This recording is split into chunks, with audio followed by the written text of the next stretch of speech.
नमस्कार विद्यार्थी मित्रांनो, पाठीमागच्या तासाला आपण 3.4 थिंक बिफोर यू स्पीक हा टॉपिक सुरू केला होता.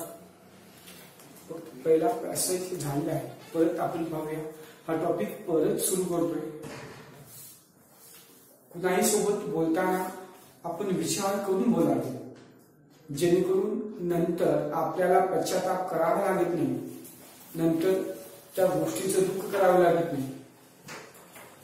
हा एक महत्त्वाचा संदेश या टॉपिक मधून दिलेला आहे.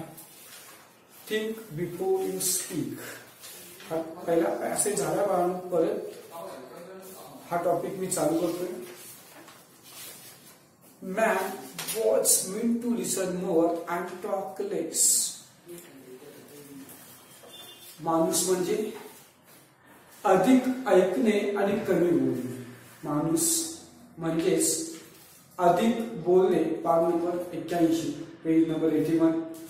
माणूस म्हणजे अधिक बोलणे आणि कमी अधिक ऐकणे आणि कमी बोलणे. That is why as the great British statesman Benjamin Disraeli said, nature has endowed बहाल करणे man with 2 ears and 1 mouth.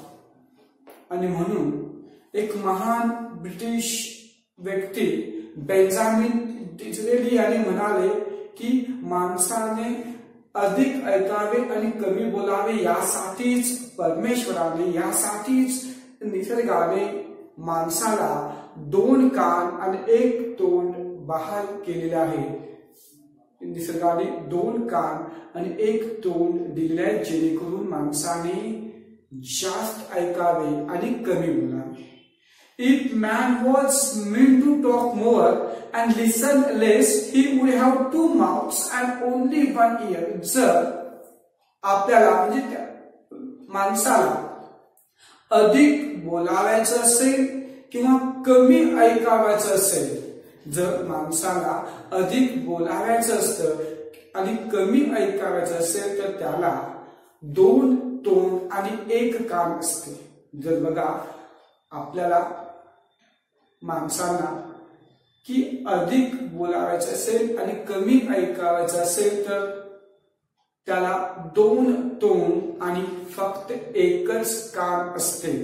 Imagine how we would have look how strange with 2 mouths on the 2 sides and 1 ear at the center. दोन्ही बाजूला 2 तोंड आणि मधोमध 1च नाक. या अवस्थेमध्ये आपण किती विचित्र दिसलो असतो त्याची फक्त कल्पना करा. Imagine how we would have look how strange with 2 mouths on the 2 sides and 1 ear at the center. दोन्ही बाजूला 2 तोंड आणि बरोबर मध्ये 1 कान. अशा अवस्थेमध्ये आम्ही किती विचित्र दिसलो असतो याची फक्त कल्पना करा. And mind you the ears are like furnace open all the time. आणि नेहमी लक्षात ठेवा, कान हे सदैव उघडे असणाऱ्या नरसाळ्याप्रमाणे असतात. आणि नेहमी लक्षात ठेवा, कान हे सदैव उघडे असणाऱ्या नरसाळ्याप्रमाणे असतात.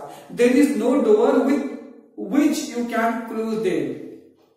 कोणत्याही प्रकारचे दरवाजा नसतो ज्याने तुम्ही तुमचे कान झाकू शकाल. कोणत्याही प्रकारचा दरवाजा नसतो की ज्याने तुम्ही ते दोन्ही कान झाकू शकाल. Whereas if you have to speak even 1 single word, that word must pass through 2 walls, 2 fences. जर तुम्हाला एखादाही शब्द बोलावायचा असेल, जर तुम्हाला अगदी एखादा शब्द बोलावायचा असेल तर त्या शब्दाला 2 भिंतीमधून 2 कुंपणामधून जावं लागेल. तर त्या शब्दाला 2 भिंतींच्या मधून 2 कुंपणांना भेदून बाहेर पडावं लागेल. बघा, whereas If you have to speak even one single word, that word must pass through two walls, two fences. समजा जर तुम्हाला एखादा शब्द बोलावायचा असेल तर त्या शब्दाला दोन भिंतीमधून दोन कुंपणामधून भेदून जावं लागेल. देर इज फर्स्टली, आता हे दोन कुंपण आणि दोन भिंती कोणत्या बघा. There is firstly the fence of these two rows of teeth. पहिले कुंपण म्हणजे आपल्या दातांच्या दोन ओळी. पहिले कुंपण म्हणजे आपल्या दातांच्या दोन ओळी. There is secondly the fence of two lips. आणि दुसरे कुंपण म्हणजे आपले दोन ओठ. या दोन कुंपण भेदून त्या शब्दाला बाहेर जावं लागेल. दोन कुंपणांच्या मधून तो शब्द बाहेर पडावा लागेल. पहिले कुंपण म्हणजे दातांच्या दोन ओळी आणि दुसरे कुंपण म्हणजे आपले दोन ओठ. Before a word can be spoken, it has to pass, it has to pierce भेदून जाणे, through these two walls, through these two fences. एखादा शब्द बोलण्यापूर्वी त्या शब्दाला या दोन भिंतीमधून दोन कुंपणामधून भेदून जावं लागेल. Before a word can be spoken, it has to pass, it has to pierce through these two walls, through these two fences. एखादा शब्द बोलण्यापूर्वी त्या शब्दाला दोन भिंतीमधून दोन कुंपणामधून भेदून जावं लागेल. Therefore, we must think at least twice before we utter a word. म्हणून एखादा शब्द उच्चारण्यापूर्वी आपण कमीत कमी दोनदा विचार केलाच पाहिजे. Therefore, we must think at least twice before we utter a word. आणि म्हणून एखादा शब्द उच्चारण्यापूर्वी आपण कमीत कमी दोनदा विचार केलाच पाहिजे. कारण एकदा शब्द गेला की तो आपण परत घेऊ शकत नाही. A very wise man once remarked that of the unspoken word you are a master and of the spoken word you are a slave. Slave म्हणजे गुलाम.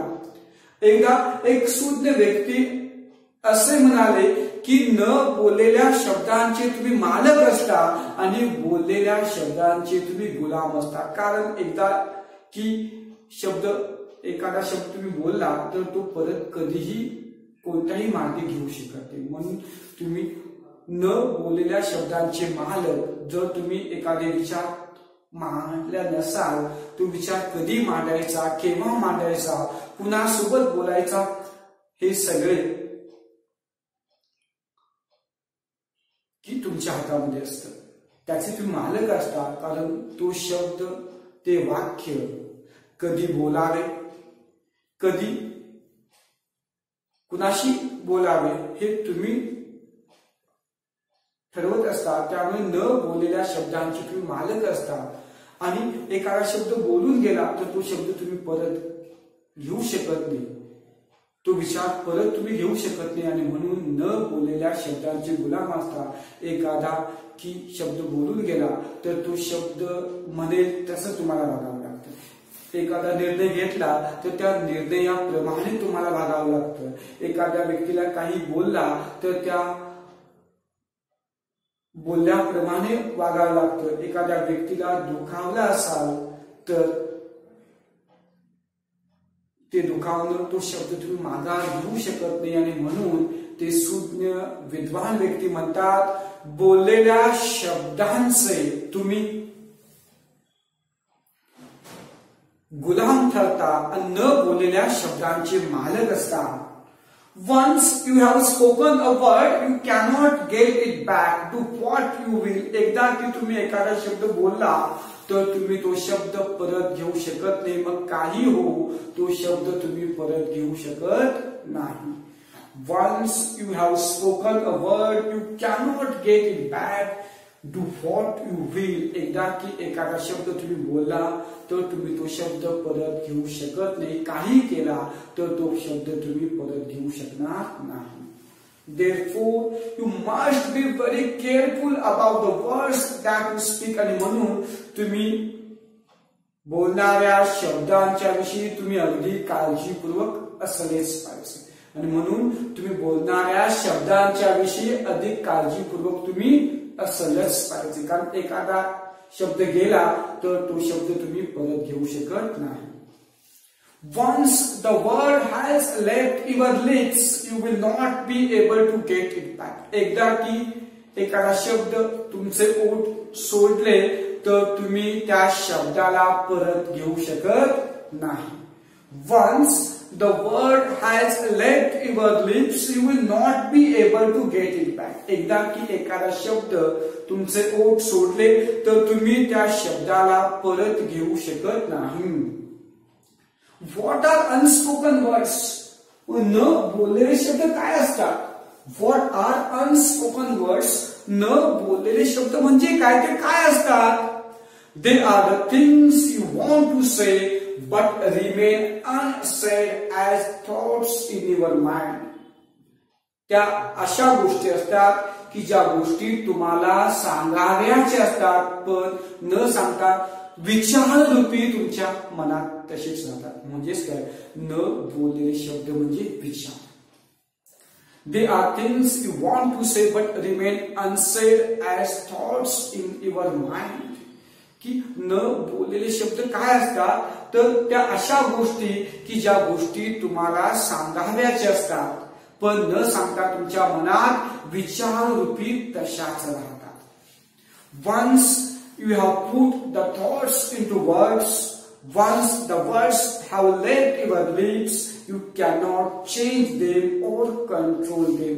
एकदा की तुम्ही तुमचे विचार शब्दामध्ये मांडले आणि एकदा ती शब्द तुमचे ओठ सोडले तर तुम्ही त्या शब्दांच्यावर नियंत्रण ठेवू शकत नाही किंवा तुम्ही ते शब्द बदलू शकत नाही. बघा, एकदा की तुमचे विचार शब्दांच्या मध्ये रूपांतरित केला आणि एकदा ती शब्द तुमचे ओठ सोडले तर तुम्ही त्या शब्दांना बदलू शकत नाही किंवा त्या शब्दांच्यावर नियंत्रण ठेवू शकत नाही. अ यंग मॅन, एक उदाहरण दिलेलं आहे.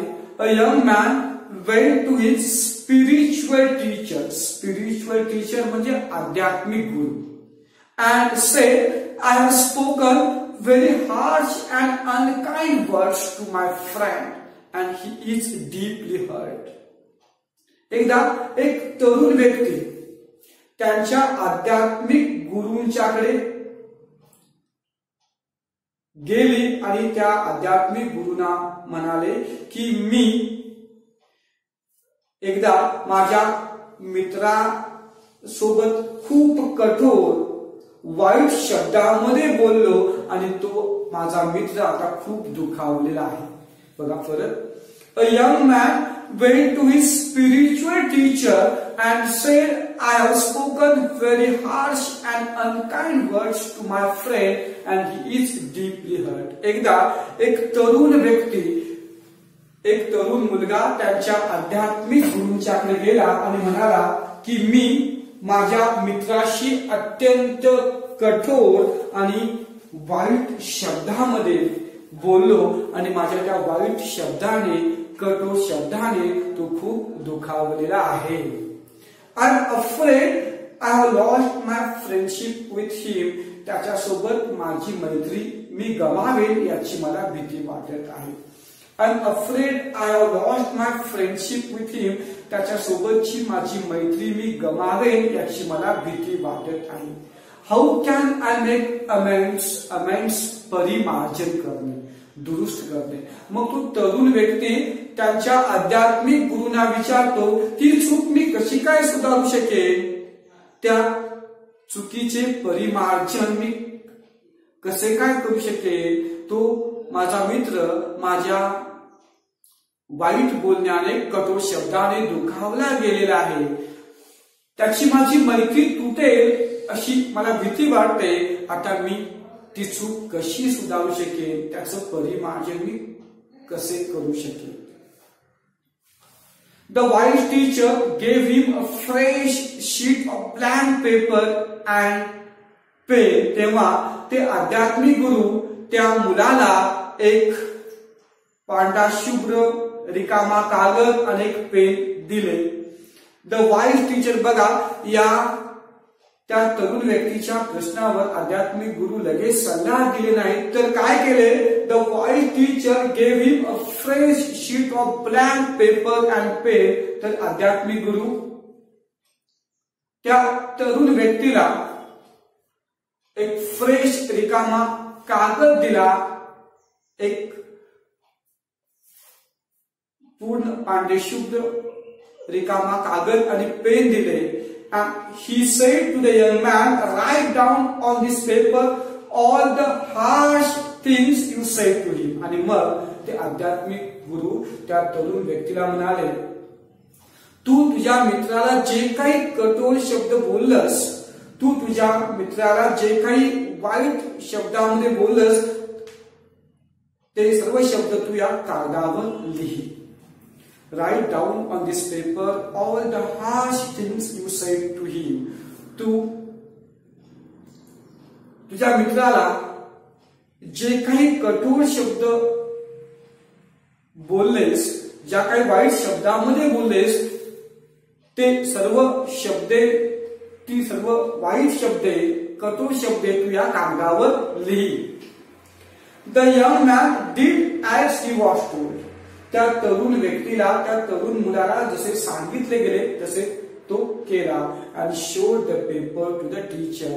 त्या कागदावर जे काही तो त्या मित्राला बोललेला होता ते सर्व लिहिला आणि तो कागद त्याच्या आध्यात्मिक गुरुंना दाखविला. The young man did as he was told and showed the paper two the teacher. त्या तरुण व्यक्तीने त्यांच्या आध्यात्मिक गुरुंनी सांगितल्याप्रमाणे कृती केला आणि तो कागद त्यांना दाखविला. त्या कागदावरती सर्व काही बोललेले तो लिहिला आणि तो कागद त्यांच्या आध्यात्मिक गुरुंना दाखविला. Now tear up this sheet of paper into as many small bits as you can, the wise teacher said. त्यानंतर ते विद्वान आध्यात्मिक गुरु म्हणाले, आता तुला शक्य तितक्या छोट्या छोट्या तुकड्यामध्ये हे कागद तू आता फाड. Now tear up this sheet of paper into as many small bits as you can, the wise teacher said. त्यानंतर ते आध्यात्मिक गुरु त्या तरुणाला म्हणाले, आता तुला जेवढे शक्य तितक्या छोट्या छोट्या तुकड्यामध्ये तो कागद तू आता फाड. जेवढे शक्य होईल तितक्या छोट्या छोट्या तुकड्यामध्ये तो कागद फाडून टाक. Soon the single sheet was torn into 100 tiny bits of paper. मग लगेचच तो एक कागद, त्या एका कागदाचे शेकडो तुकड्यामध्ये रूपांतरित झाले. तो कागद शेकडो तुकड्यामध्ये फाडण्यात आला. व तो मुलगा लगेच तो कागद शेकडो तुकड्यामध्ये फाडला. तो कागद फाडून शेकडो तुकडे केला. Soon the single sheet was torn into 100 tiny bits of paper. मग आध्यात्मिक गुरु सांगितल्याप्रमाणे त्या एका कागदाचे तो एक कागद 100 छोट्या छोट्या तुकड्यांच्या मध्ये फाडण्यात आले. Throw the bits out of this window, the teacher told him. तेव्हा आध्यात्मिक गुरु त्याला म्हणाले की आता हे कागदाचे तुकडे खिडकीच्या बाहेर fake. Throw the bits out of this window, the teacher told him. तेव्हा ते आध्यात्मिक गुरु त्याला म्हणाले, आता हे कागदाचे तुकडे तू या खिडकीच्या बाहेर fake. That was easily done. मग तो तरुण त्याने फाडलेले कागदाचे तुकडे खिडकीच्या बाहेर टाकला. ते लगेचच सहज झालं. That was easily done. ती कृती सहज झाली. It was a windy day and tiny bits were scattered far and wide even as the young man watched. त्या दिवशी भरपूर वारा होता. भरपूर वारा असणारा तो दिवस होता आणि तरुण माणूस पाहिला की ते छोटी छोटी तुकडे खूप दूरवर पसरून गेले. वारा असल्यामुळे त्या वाऱ्यामध्ये ते शेकडो तुकडे खूप दूरवर पसरले आणि हे त्या तरुण माणसाने पाहिले. बघा, it was a windy day and the tiny bits were scattered far and wide even as the young man watched. तो वारात असणारा दिवस होता. त्या तरुण व्यक्तीने पाहिले की वाऱ्यामध्ये की ते कागदाचे तुकडे खूप दूरवर पसरले. Now go out into the street and collect as many bits of paper as you can, the teacher ordered him. त्यानंतर ते आध्यात्मिक गुरु त्यांना आज्ञा दिली की आता तू रस्त्यावर जा आणि तुला जेवढं शक्य होईल तेवढे कागदाचे तुकडे गोळा कर. Now go out into the street and collect as many bits of paper as you can, the teacher ordered him. तेव्हा ते आध्यात्मिक गुरु परत त्याला आज्ञा दिली की आता तू रस्त्यावर जा आणि तुला शक्य तितकं जेवढे शक्य होईल तितके कागदाचे तुकडे तू गोळा कर. The young man was taken aback. आश्चर्यचकित होणे त्या तरुण व्यक्तीला खूप आश्चर्य वाटले. आध्यात्मिक गुरूंची ती आज्ञा ऐकून तो तरुण व्यक्ती आश्चर्यचकित झाला.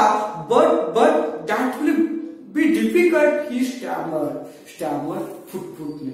पण की ते खूप अवघड असेल, खूप अवघड होईल असा तो फुटफुटला. But that will be difficult, he stammer म्हणजे फुटफुटणे. पण की परत सर्व कागदी तुकडे गोळा करणे खरंच खूप अवघड, ते गोळा मला करता येणार नाही. सर्व कागदाचे तुकडे वाऱ्यामुळे खूप दूरवर पसरले आणि ते कागदाचे तुकडे गोळा करणं खरंच अवघड होईल असं तो फुटफुटला. It will be difficult indeed but to give it try, the teacher suggested. तेव्हा ते आध्यात्मिक गुरु त्याला सूचित केले, हे अगदीच अवघड असेल पण प्रयत्न तरी कर. It will be difficult indeed but to give it try, की कागदाचे तुकडे गोळा करणे अवघड असेल पण किमान प्रयत्न तरी कर. The young man went out. मग आध्यात्मिक गुरु सांगितल्याप्रमाणे तो तरुण व्यक्ती बाहेर गेला. कागदाचे तुकडे गोळा करण्यासाठी तो तरुण व्यक्ती बाहेर गेला. He return half an hour later exhausted थकणे.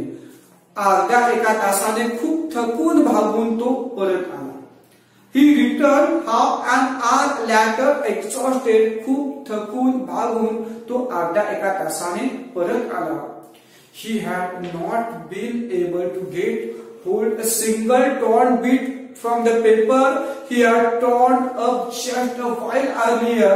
थोड्या वेळेपूर्वी फाडलेल्या कागदाचा एकही तुकडा तो गोळा करू शकलेला नव्हता. बाळांनो, he had not been able to get hold a single torn bit from the paper he had torn up just a while earlier. थोड्या वेळेपूर्वी त्याने फाडलेल्या कागदाचा एकही तुकडा तो गोळा करू शकलेला नव्हता.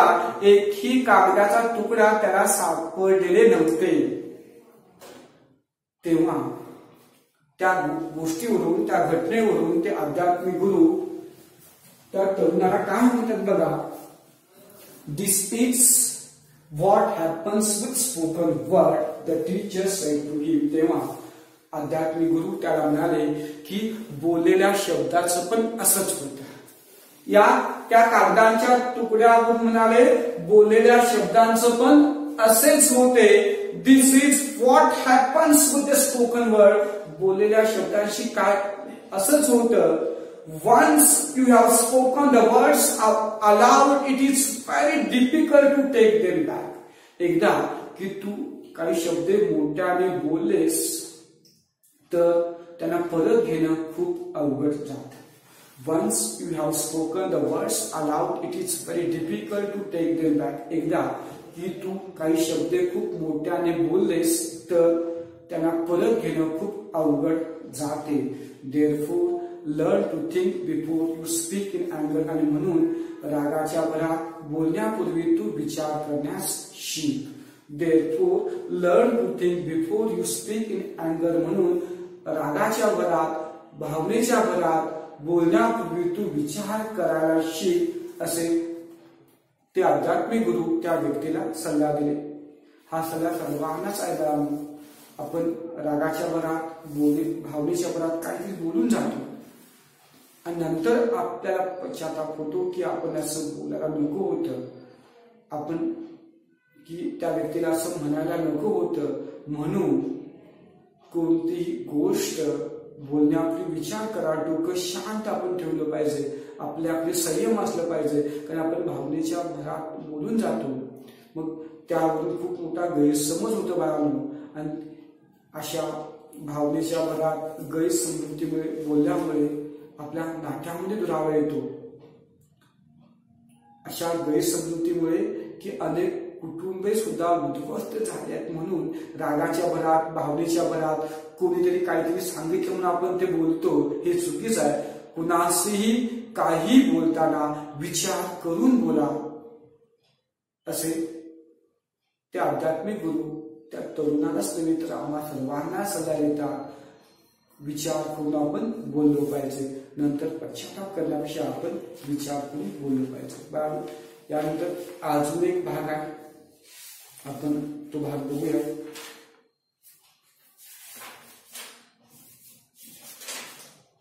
त्यामध्ये या टॉपिक मध्ये काही आपण ऍक्टिव्हिटीज पाहायचं आहे.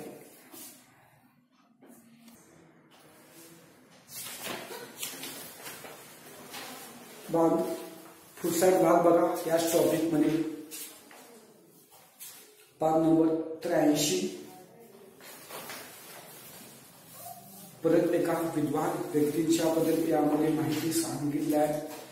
आपण बोलण्यापूर्वी विचार करणं किती महत्वाचं असतं, हा संदेश या उदाहरणामधून दिलेला आहे. Socrates was one of the wisest men of the ancient world. Socrates हे प्राचीन जगतामधील अनेक हुशार व्यक्तींच्या पैकी एक हुशार व्यक्ती होते. सॉक्रेटिस हे प्राचीन जगतामधील अनेक सुज्ञ विद्वान व्यक्तींच्या मधील एक व्यक्ती होते. Many were the youths whose lives he influence प्रभावित करणे for the better. अनेक तरुण वर्गांचे जीवन ते प्रभावित केलेले आहेत. अनेक तरुण वर्गांचे जीवन त्यांच्या विचाराने ते प्रभावित केलेले आहेत. इन्फ्लुएन्स अर्थ प्रभावित करणे. Many were the youths whose lives he influenced for the better. अनेक तरुण वर्गांच्या जीवन ते प्रभावित केलेले आहेत.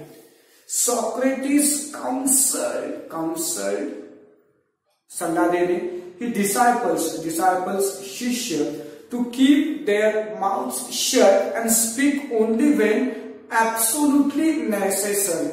सॉक्रेटिस त्याच्या शिष्यांना त्यांचे तोंड बंद ठेवण्याचे आणि जेव्हा अत्यंत गरज असते तेव्हाच बोलण्याचे सल्ला द्यायचे. Socrates counseled his disciples to keep their mouths shut and speak only when absolutely necessary. Socrates त्यांच्या शिष्यांना त्यांचे तोंड बंद ठेवण्याचे आणि जेव्हा अत्यंत गरजेचं असतं तेव्हाच बोलण्याची सल्ला द्यायचे. O wise one, how may we know when it is right to speak? They asked him. एकदा त्यांचे शिष्य त्यांना विचारले, अहो विद्वान व्यक्ती, अहो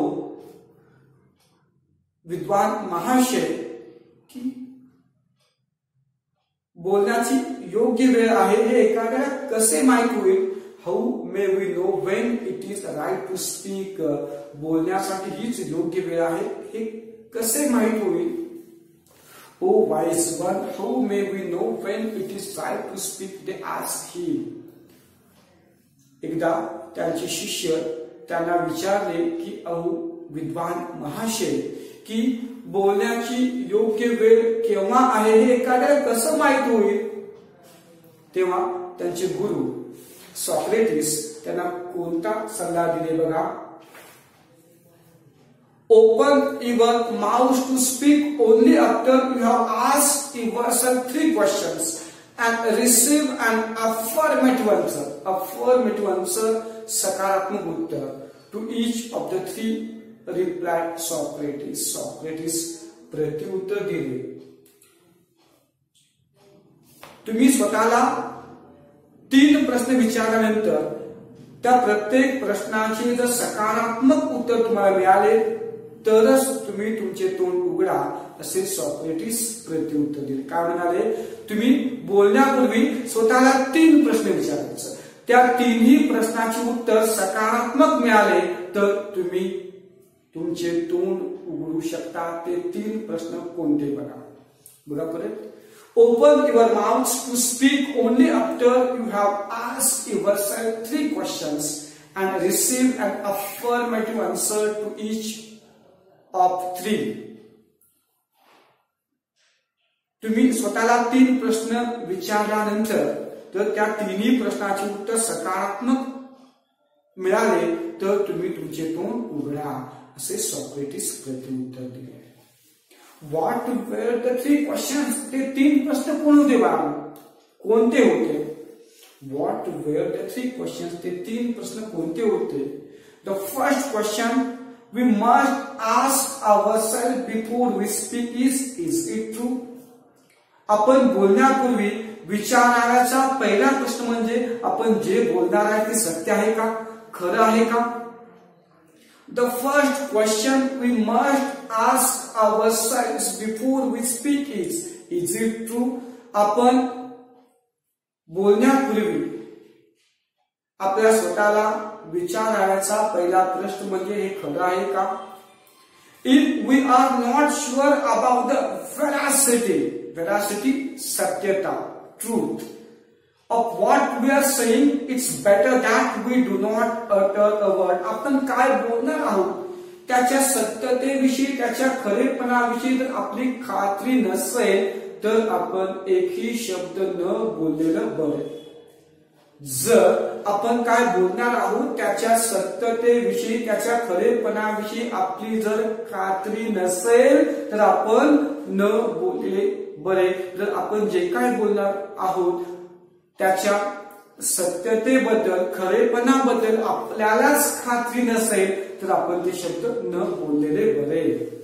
When we utter words carelessly, we ourselves becomes transmitters of untruth. जर आपण असे काही शब्द निष्काळजी विचारलो, बोललो तर आपण स्वतःच खोटे पसरविणारे बनू. आपण अफवा पसरवणारे बनू. लोक तुम्हाला म्हणतील की हा नेहमी खोटं बोलतो, नेहमी अफवा पसरवतो, असा तुमचा अर्थ होईल. When we utter words carelessly, we ourselves become transmitters of untruth. आणि म्हणून जेव्हा आपण असे शब्द निष्काळजीपणाने उच्चारू तेव्हा आपण खोटे किंवा अफवा पसरविणारे बनू. आता हा झाला पहिला प्रश्न, आपण जे काही बोलणार आहोत ते खरं आहे का? The second question to ask is it pleasant? दुसरा प्रश्न बोलण्यापूर्वी आपण स्वतःला जो दुसरा प्रश्न विचारायचा तो म्हणजे आम्ही काय जे बोलणार आहोत ते आनंददायक आहे का? दुसऱ्याला हानी पोचवणार नाही ना? दुसऱ्याला दुखावणार नाही ना? आमचे विचार चांगले आहेत ना? हा प्रश्न आपण स्वतःला विचारला पाहिजे. The second question to ask is it pleasant? आपल्या स्वतःला विचारायचा दुसरा प्रश्न म्हणजे की is it pleasant? आपण जे काही बोलणार आहोत ते आनंददायक आहे का? Many are the empty remarks and vain statements, व्यर्थ विधाने that people make in idleness to hurt others. काही वेळेला अनेक व्यर्थ विधाने, अनेक निरर्थक वाक्य आपण निष्काळजीपणाने बोलतो. असे व्यर्थ निरर्थक वाक्य इतरांना नक्कीच दुखावितात. Many are the empty remarks and vain statements that people make in idleness to hurt others. अनेक व्यर्थ विधाने, अनेक टोमणे, रिकामे टोमणे, अनेक निरर्थक वाक्य की जे आपण निष्काळजीपणाने बोलतो, असे निरर्थक व्यर्थ विधाने इतरांना दुखावितात. It is better that these unpleasant words remain unspoken. त्यामुळे असे हानी पोचवणारे शब्द न बोललेलंच नेहमी बरं. It is better that these unpleasant words remain unspoken. त्यामुळे की असे न बोललेले हानी पोचवणारे, दुखाविणारे शब्द, वाईट शब्द न बोललेलंच बरे. हा झाला दुसरा प्रश्न. Is it pleasant? आता तिसरा प्रश्न कोणता बघा. The third question, according to Socrates is it useful? Socrates यांच्या मतानुसार तिसरा प्रश्न म्हणजे आपण जे काही बोलणार आहोत ते उपयोगी आहे ना? Is our statement going to benefit the listener? आपलं वाक्य त्या ऐकणाऱ्याच्या फायद्याचे आहे का? Is our statement going to benefit the listener?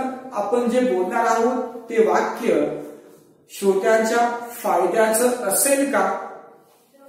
Will our words bring comfort to someone? आपली शब्द एखाद्याला आराम देतील का? एखाद्या व्यक्तीला दिलासा देतील का? Will our words bring comfort to someone? आपली शब्द एखाद्या व्यक्तीला आराम देतील का?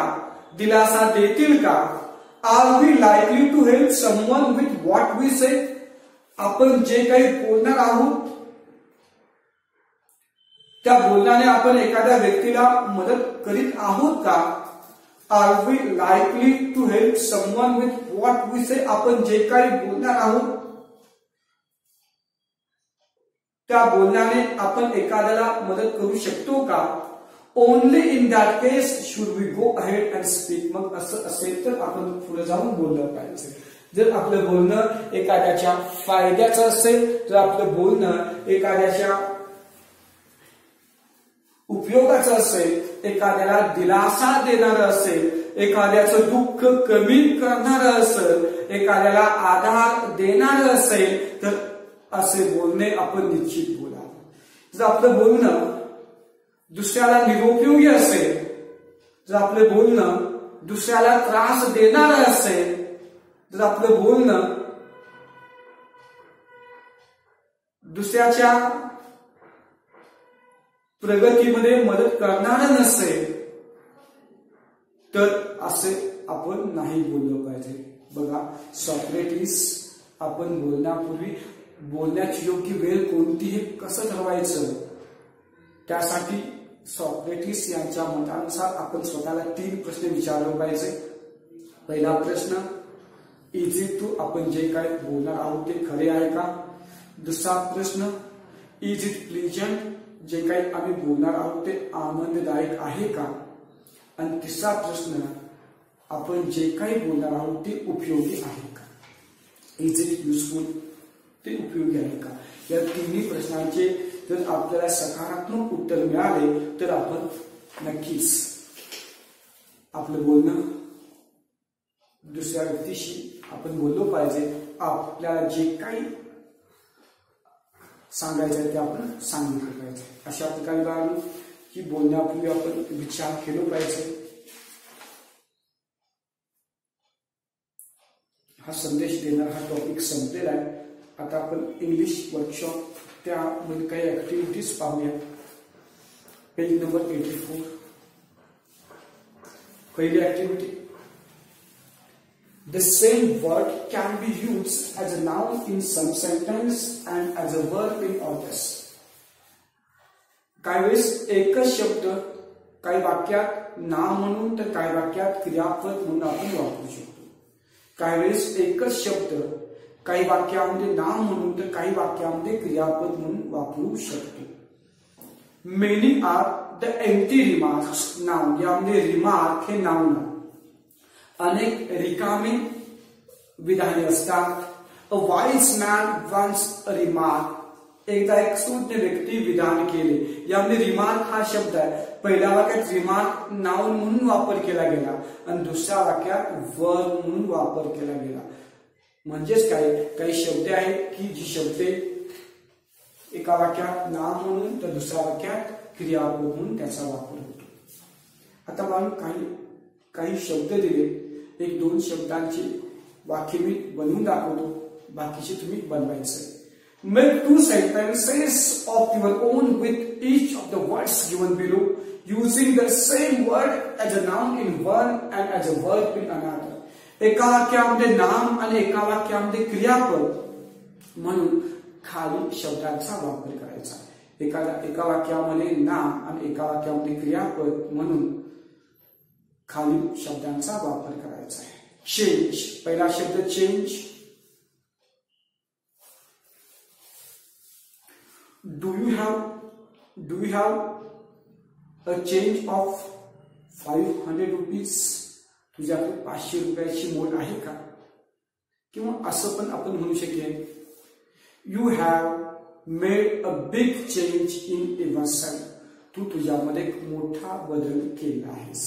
You have made a big change in yourself. तू तुझ्यामध्ये एक मोठा बदल केलायस. हा चेंज झाला नाम.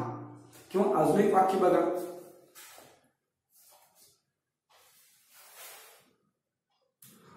We should change ourselves with time. वेळेनुसार आपण आपल्यामध्ये बदल केलोच पाहिजे. हा क्रियापद झाला. We should change ourselves with time. आपण वेळेनुसार आपल्यामध्ये बदल केलो पाहिजे. हा चेंज क्रियापद झाला. I change my old habits. मी माझ्या काही जुन्या सवयी बदलल्या. त्या ठिकाणी चेंज क्रियापद झाला. Show. It was a nice show. तो एक सुंदर शो होता. तो एक सुंदर कार्यक्रम होता. शो हा नाम झाला त्या ठिकाणी. It was a nice show. We all had gone for a show. आम्ही एका शो साठी सर्वजण गेलो होतो. The girls performed an excellent show. मुली खूप उत्कृष्ट शो सादर केले. हे सगळे नाम झाले. आता क्रियापद म्हणून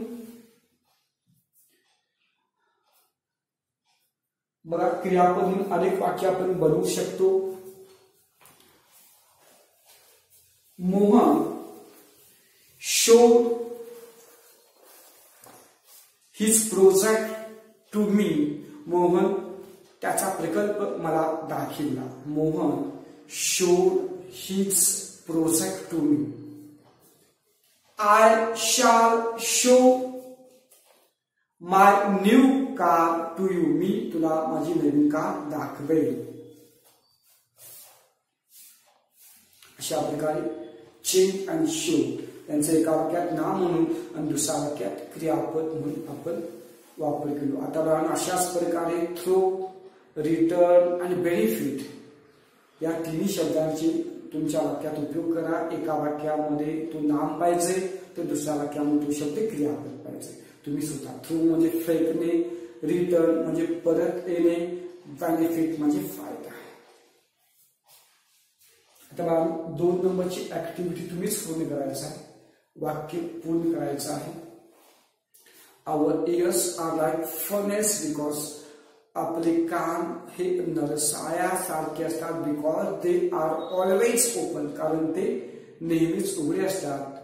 देर is no door to shut them. त्यांना बंद करण्यासाठी कोणताही दरवाजा नसतो. फक्त our ears are like furnace because they are always open. आमचे कान हे नरसाळ्याप्रमाणे असतात कारण ते सदैव उघडे असतात. बाकीचे वाक्य पण तुम्ही प्रयत्न करा. तिसरं बाजू समरी द्यायचं. Write a brief summary of the story of the young man and his spiritual teacher, making the young man the narrator. बाळांनो, हे लेखन तुम्ही प्रयत्न करा. त्याचा अर्थ सांगतोय की तरुण व्यक्ती आणि आध्यात्मिक गुरु त्यांच्यामध्ये संभाषण होतं. हे संभाषण तरुण व्यक्ती सांगतोय, तरुण व्यक्ती कथन करतोय, फर्स्ट पर्सन मध्ये सांगायचं. म्हणजेच काय की त्या तरुण व्यक्तीने आता थर्ड पर्सन मध्ये young man went to spiritual teacher हे थर्ड पर्सन मध्ये आहे. तुम्ही फर्स्ट पर्सन की तरुण व्यक्ती स्वतः त्याची ती कथा त्यांच्या आध्यात्मिक गुरूच्या सोबत संभाषण सांगतोय असं तुम्ही लिहायचं आहे. बघा उदाहरणार्थ, you may begin as given below. खालील प्रमाणे तुम्ही वाक्याची सुरुवात करू शकता. I went quickly to my spiritual teacher for advice. सल्ला घेण्यासाठी मी माझ्या आध्यात्मिक गुरूंच्याकडे लगेचच गेलो. अशा प्रकारे मी काय केलो म्हणजे मी हा शब्द ठेवून फर्स्ट पर्सन प्रोनाउन ठेवून तुम्ही समरी लिहायचा. थोडक्यात तरुण व्यक्ती आणि आध्यात्मिक गुरु यांच्यामध्ये संभाषण द्यायचं. तुम्ही स्वतः प्रयत्न करा. 4 नंबरचा प्रश्न बाळांनो झालाय. परत एकदा बघा. Translate the following sentences into your mother tongue. खालील वाक्य तुमच्या मातृभाषेमध्ये रूपांतरित करा. खालील वाक्य तुमच्या मातृभाषेत रूपांतरित करा. The first question we must ask ourselves before we speak. आपण बोलण्यापूर्वी आपण स्वतःला विचारायचा पहिला प्रश्न म्हणजे इज इट ट्रू. हे खरे आहे का. आपण बोलण्यापूर्वी आपल्या स्वतःला विचारायचा पहिला प्रश्न म्हणजे इज इट ट्रू. हे खरे आहे का. The second question to ask is it pleasant. विचारायचा दुसरा प्रश्न म्हणजे हे आनंदीदायक आहे का. आपण हे आनंदीदायक आहे का.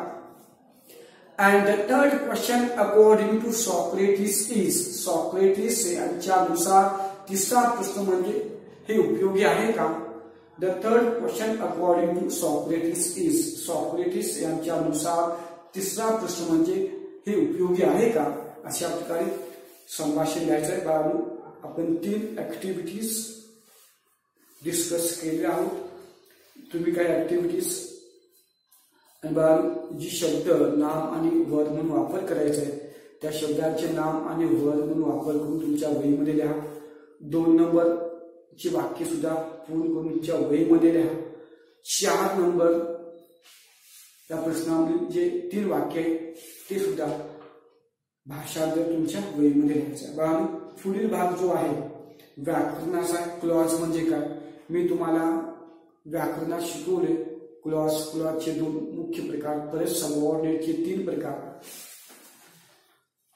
हे तुम्ही पहा.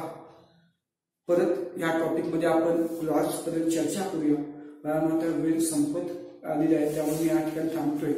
पुढच्या वेळेस पुढील भाग आपण पाहायचा. Okay, thank you very much.